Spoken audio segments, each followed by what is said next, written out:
Welcome to the Enhanced Perception podcast. This is Ike Onuoha. Today we have a wonderful guest.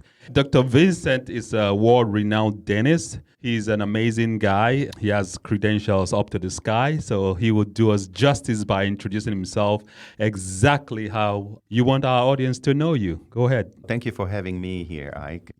So I'm a master ceramist. I'm a master technician. I've been teaching at universities of USC and UCLA and UOW and others. I've been written in International Journal of Aesthetic and Prosthetic Dentistry. I've been serving also as a consultant for different manufacturing aesthetic dentistry, materials, science, and so on and so forth. I've done some lecturing with different dentists, talking about how we work together as a team, etc., etc. I maintain a small office where I work at one patient at a time. And it's an absolute pleasure to have an opportunity to share some of those thoughts and hopefully some valuable information for the listener who are interested in getting the fantastic, natural-looking, brilliant smile, which is what has been a passion of mine. I do want to share that my passion has been to create the smile a lot more than anything else. Originally, I found a very interesting opportunity to work in dentistry as I was originally born and raised and studied in Switzerland. Then I had a moment of realization, and that realization was very unique because as I was finishing my studies, I got into a very bad car accident, which I was supposed to not make it actually. After a couple of weeks, finally came back from a long coma, realized that my body was not working anymore. It made me realize that life is not forever, and it is time to not just talk about it, but make some very deep, profound reasoning and appreciate life, do things that will be part of finding your passion for life and your passion to help and your passion to be successful.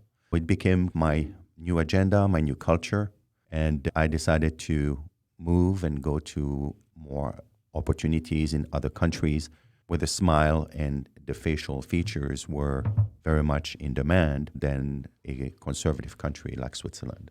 I came here to the US in 1984, and I was working with different people, doing different things, and I got involved with private practice. I got involved with laboratories. I've got involved with companies in the dental field that started to look at some of my ideas and thoughts and became involved in lecturing eventually with some of the university. And so I became very much involved in education and sharing with people what I think aesthetic integration is all about. So that's what happened quite in a nutshell. I've been here since 1984, and I have my own office in West Hollywood, 9201 Sunset Boulevard. If people want to go take a look at it, and what they will find out is that we offer a highly customized treatment option where everything is designed for the patient. It's not a recipe that is repeated. Excellent. So, Dr. Vincent, you developed a unique procedure for aesthetic dentistry that is very unique. And what makes it so unique, your process? That's a very good question. Things happen sometimes not always the way how you want. And in my particular case, because I was really interested in the smile, I was working with different dentists at the time as a master technician. I became so involved in that became really a passion of mine. I was looking at some of the work that was done. I thought it could have been done better. Why is it so monochromatic, meaning no translucency, no attention to detail? It didn't really strike me as being natural looking. So it became my quest to start thinking about creating nature. Perhaps it's a bit much to say that, but emulating nature is a better way to share. Okay, generally, when someone comes to your office and they want some work done, do you calm them down mentally first, or how do you fuse their mindset with the physical outlook that they want to achieve? I think we live in a world where everything is going so fast, and it's only going faster and faster. For me, it was more of an organic approach, and I decided to build this concept around my physical office, which is patients are welcome to come for consultations. They don't need to feel like I'm going to try to sell them something or whatever.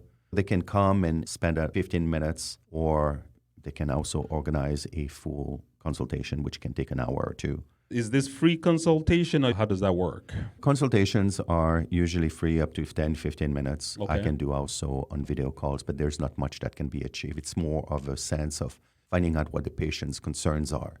Okay, so at least in the first 15 minutes, you can get a general idea if they want to take it further. So Correct. they come in for a longer consultation. Yes, they have to feel something, and everybody feels something different. And, the stigma of dentistry is not, in my view, something that people like to talk about. It's a very private, very emotional, difficult subject to talk about. Patients are not really at liberty to share exactly what it is. So they're always a little bit on backwards, on the defense maybe, and I try to make them feel very comfortable, and I always ask questions. I'm not here to tell them what to do. I'm here to understand from what they're feeling, what they're thinking, what is bothering them, or what is it that they like. They say the part about a human being that people notice first is your teeth. Yes. But I guess the general public doesn't know this, though, because if we knew that this is the first thing people notice about you, I think we'll pay more attention to making sure we have the best care for our teeth, right? This is a very loaded question, and one's self-perception is not necessarily the right one. Oh, wow. And it's important to understand that there are different degrees, like in anything in life. You can go to a restaurant and have just a basic meal for a basic price, and you can go for a nicer restaurant, or you can go to a very fine dining restaurant. But when it comes to teeth, same with hair and fashion, cars, anything really. You have designers, and you have the more normal store that is more price-driven. And then you have secondhand clothing. So people have to make a decision, an informed decision on what it is they're really looking for. But what I always stress to the patient is that a smile is staying for decades, unless there is like an accident or there are other contributing factors that limit the longevity of the smile, which could be health-driven or whatnot. But why not putting yourself in a position where you optimize your smile, where it looks absolutely gorgeous, it looks natural, and people will always say, oh my God, you have such a beautiful smile. So women, as a general consensus, are a lot more aware of that, of their facial beauties and their body beauty. But you cannot get all of that with everyone, because this is an art form, and that's what I'm here to share with you today. I see.